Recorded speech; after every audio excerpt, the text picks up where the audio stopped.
Trading में ये matter नहीं करता कि आप दिन में कितना प्रॉफिट करते हो, मैटर ये करता है कि मंथ के एंड तक आप कितना पैसा बचा पाते हो। भले ही आप कोई भी स्ट्रेटेजी को फॉलो कीजिए, पर अगर आप रिस्क मैनेजमेंट को फॉलो नहीं करते हैं तो आप कभी भी एक प्रॉफिटेबल ट्रेडर नहीं बन पाएंगे। फॉर एग्जाम्पल, लेट सपोज आप बिग बार स्ट्रेटेजी को फॉलो करते हो और आप उस स्ट्रेटेजी के मदद से अपने 10,000 के कैपिटल को ग्रो करके 80,000 कर लेते हो। लेकिन ये तो आपको पता ही है कि मार्केट में कोई भी स्ट्रेटेजी 100% वर्क नहीं करता है। आप कोई भी स्ट्रेटेजी को फॉलो कीजिए, वो कभी भी 100% एक्यूरेट नहीं होगा। उसका एक्यूरेसी 70 to 80% होगा। यानी कि अगर आप उस स्ट्रेटेजी के मदद से 10 ट्रेड लेते हैं तो आपको 7 या फिर 8 ट्रेड में प्रॉफिट होगा, बाकी 2 या फिर 3 ट्रेड में लॉस से सामना करना पड़ेगा। और अगर आप बिना रिस्क मैनेजमेंट को फॉलो किए हुए ही 80,000 का प्रॉफिट बना लिए हैं, तब पर भी 3 गलत ट्रेड आपका पूरा प्रॉफिट खत्म कर सकता है। इसलिए रिस्क मैनेजमेंट को फॉलो करना बहुत जरूरी होता है और इससे आप अपने कैपिटल को भी बचा सकते हैं। मैक्सिमम ट्रेडर रिस्क मैनेजमेंट को फॉलो नहीं करते हैं, जिस कारण उन्हें बहुत बड़ा लॉस होता है और कुछ दिनों में उनका सारा कैपिटल भी खत्म हो जाता है। इसलिए अगर आप मार्केट से कंसिस्टेंट प्रॉफिट बनाना चाहते हैं तो आपको रिस्क मैनेजमेंट सीखना ही पड़ेगा। और रिस्क मैनेजमेंट को फॉलो करने के लिए आपको इन कुछ रूल्स को फॉलो करना होगा। Rule number 1, position sizing. जैसे ट्रेड में एंट्री लेते ही सिस्टम पे स्टॉप लॉस लगाना जरूरी होता है, वैसे ही ट्रेड में एंट्री लेने से पहले क्वांटिटी और रिस्क का पता होना जरूरी होता है। जैसे मान लीजिए आपने 1 लाख से ट्रेडिंग स्टार्ट किया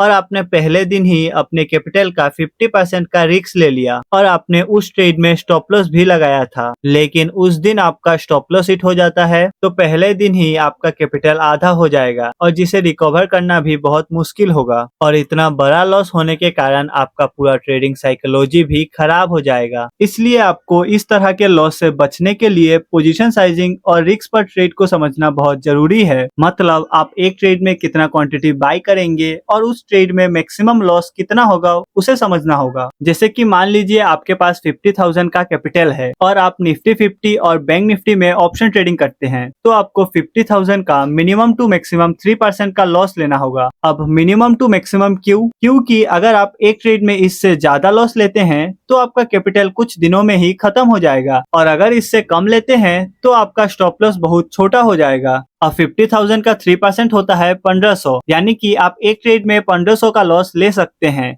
ऑब्वियसली एक लॉट से। लेकिन देखिए, ये जरूरी नहीं है कि हर ट्रेड में एक्यूरेट 1500 का ही स्टॉप लॉस होगा। कभी कभार आपका स्टॉप लॉस थोड़ा बड़ा भी हो सकता है या फिर छोटा भी हो सकता है। जैसे कि कभी आपका लॉस 1800 या फिर 2000 हो सकता है, लेकिन उससे बड़ा स्टॉप लॉस होने से आपको उस ट्रेड को अवॉइड करना है, क्योंकि ये हम सबको पता है कि मार्केट कभी भी बंद नहीं होगा। हमें मार्केट में कंसिस्टेंट प्रॉफिट करने के लिए बस एक्सपीरियंस बढ़ाना है और एक्सपीरियंस को बढ़ाने के लिए आपको अपना कैपिटल को सेव करना होगा। इसलिए आप किसी भी ट्रेड में अपने कैपिटल का 3% या फिर ज्यादा से ज्यादा 4% का रिस्क ले सकते हैं, लेकिन 3% रिस्क लेने के बाद आपका प्रॉफिट टारगेट कितना होना चाहिए ये भी जानना जरूरी है। Point number 2, risk to reward ratio. Risk to reward ratio का मतलब होता है एक ट्रेड में लॉस के मुकाबले आप उसमें प्रॉफिट कितना एक्सपेक्ट कर रहे हैं। यानी कि अगर आप एक ट्रेड में 1500 का लॉस लेंगे तो उसमें प्रॉफिट कितना लेंगे। वैसे तो सबसे अच्छा रिस्क टू रिवॉर्ड 1:2 माना जाता है, यानी कि 1500 के लॉस के बदले आप 3000 का प्रॉफिट लेंगे।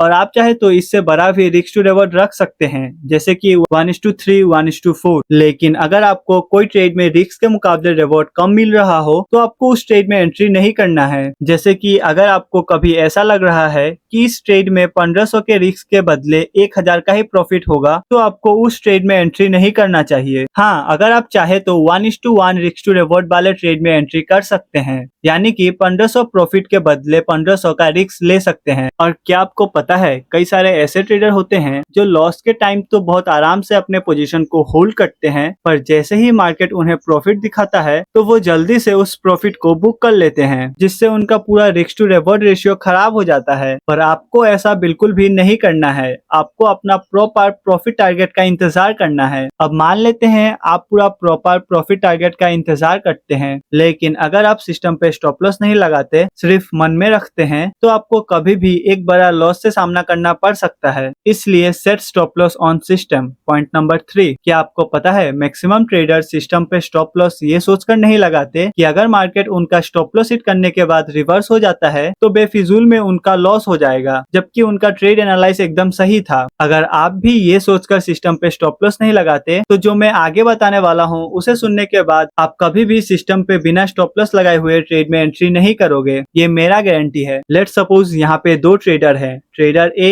And trader B. दोनों ट्रेडर्स ब्रेकआउट स्ट्रेटेजी को फॉलो करते हैं। अब प्राइस मल्टीपल टाइम इस रेजिस्टेंस के पास से रिजेक्शन लेने के बाद फाइनली इस रेजिस्टेंस का ब्रेकआउट करता है, तो इस ब्रेकआउट को देखकर दोनों ट्रेडर ट्रेड में एंट्री बनाते हैं और उनका स्टॉप लॉस इस रेजिस्टेंस के नीचे होता है। अब यहाँ पे ट्रेडर ए अपना स्टॉप लॉस सिस्टम पे लगाता है, पर वही ट्रेडर बी सिस्टम पे स्टॉप लॉस नहीं लगाता है। वो मन ही मन ये सोचता है कि अगर मार्केट इस रेजिस्टेंस को ब्रेक करेगा तो मैं ट्रेड से एग्जिट कर लूंगा। ऐसे ही सिर्फ मन ही मन सोचता है। अब प्राइस थोड़ा ऊपर जाने के बाद अचानक से रिवर्स होकर इस रेजिस्टेंस को ब्रेक कर देता है, जिससे ट्रेडर ए का स्टॉप लॉस हिट हो जाता है। पर ट्रेडर बी ये सोचकर अभी भी ट्रेड को होल्ड करता है कि मार्केट यहाँ से अब भी ऊपर जा सकता है। अब अगर हम यहाँ पे थर्ड पर्सन के प्रोस्पेक्टिव से देखें तो इन दोनों ट्रेडर्स के ट्रेड के पीछे का लॉजिक था कि मार्केट ने इस रेजिस्टेंस को ब्रेक किया है तो अब मार्केट ऊपर जाएगा, राइट। लेकिन अब यहाँ पे ब्रेकआउट फेलियर में कन्वर्ट हो चुका है, तो यहाँ पे वेट करने का कोई रीजन नहीं बनता, क्योंकि ट्रेडर्स का बाइंग रीजन था रेजिस्टेंस का ब्रेकआउट, जो कि इस ब्रेकडाउन पे खत्म हो चुका है। और अगर आप अब भी ट्रेड को होल्ड कर रहे हो तो आपके ऊपर पूरा इमोशन हावी हो चुका है। लॉजिकली आपका ट्रेड खत्म हो चुका है और अब यहाँ पे प्राइस का ऊपर जाने का जितना ही चांस है उतना ही नीचे आने का भी है। अब अगर प्राइस यहाँ से ऊपर जाता है तब भी ट्रेडर बी को लॉस होगा, और अगर प्राइस यहाँ से नीचे जाता है तो होगा ही। अब ये कैसे, वो समझो। अगर प्राइस यहाँ से और नीचे जाता है तो उसका लॉस लिमिट से ज्यादा हो जाएगा और फिर वो ये सोचेगा कि बस एक बार लॉस लिमिट के अंदर आ जाए तो मैं अपने ट्रेड को एग्जिट कर दूंगा, और वो लॉस को छोटा करने के चक्कर में और क्वांटिटी बाई कर लेगा और फिर उसे एक बड़ा लॉस से सामना करना पड़ेगा। और अगर प्राइस यहाँ से ऊपर जाता है तो उसे इस ट्रेड में तो प्रॉफिट हो जाएगा, लेकिन आज सिस्टम पे स्टॉप लॉस ना लगाने के कारण आने वाले कुछ दिनों में उसे बहुत बड़ा लॉस से सामना करना पड़ेगा, क्योंकि आज तो वो लक के कारण बच गया, पर हमेशा लक उसके साथ नहीं होगा और आप मार्केट में बिजनेस करने आए हो, ना कि गैम्बलिंग, राइट। इसलिए अगर आपके पास एक प्रॉपर स्ट्रेटेजी है तो आप सिस्टम पे स्टॉप लॉस लगाएंगे, क्योंकि आपको ये पता है कि 10 में से 2 या फिर 3 दिन आपका स्टॉप लॉस हिट होगा, पर बाकी 7 या 8 ट्रेड में आपका प्रॉफिट भी होगा। तो फिर स्टॉप लॉस देने में क्या प्रॉब्लम है। लेट्स सपोज ये आपका सेटअप है, इस ब्रेकआउट पे आप एंट्री करेंगे, आपका स्टॉप लॉस रहेगा 50 पॉइंट नीचे और टारगेट 1:2 यानी कि 100 पॉइंट ऊपर। अब प्राइस यहाँ से थोड़ा ऊपर जाने के बाद अचानक से नीचे आकर आपका स्टॉप लॉस हिट कर देता है, तो अब यहाँ पे आपको अपना ट्रेड को होल्ड करने का कोई भी रीजन नहीं बनता है, क्योंकि ये आपका सेटअप था, ना कि ये। अब अगर आपके पास कोई अपना ट्रेडिंग स्ट्रेटेजी नहीं है, आप कहीं पे भी रेंडमली बाय या फिर सेल कर लेते हो और आपको एक ट्रेडिंग स्ट्रेटेजी चाहिए, तो मैंने इस वीडियो में अपना खुद का ट्रेडिंग स्ट्रेटेजी शेयर किया हूँ, जिसका एक्यूरेसी ऑलमोस्ट 80% है। आप इस पे क्लिक करके इसे देख सकते हैं। बाकी इस वीडियो को लाइक कर देना और ऐसे ही इंफॉर्मेटिव कंटेंट के लिए चैनल को सब्सक्राइब कर देना।